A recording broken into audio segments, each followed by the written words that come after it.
عاوز اقول حاجه عن عبد الحليم. اتفضل قول. عبد الحليم طبعا عمل اغاني الدنيا والاخره.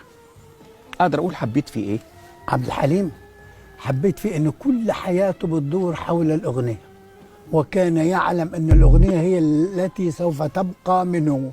كرهت فيه ايه؟ والله هو كان يعني يعمل ندالات كتير بس عمري ما كرهتها.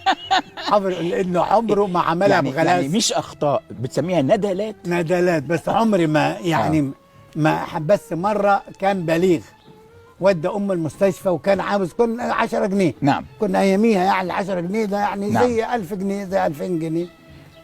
فقال له والله روح لمجدي العمروسي. يقول لي امي في المستشفى ومجدي العمروسي ده بكره في الشركه. يقول له والله بليغ احنا اعمل ايه؟ يعني برضو حرصه على ان الشركه تبقى شركه، وان الصداقه تبقى صداقه، وان ما يتدخلش المطرب المحترف في الامور العاطفيه ولو ان كان ساعات يخترق ده كله ويبوظه كل حاجه.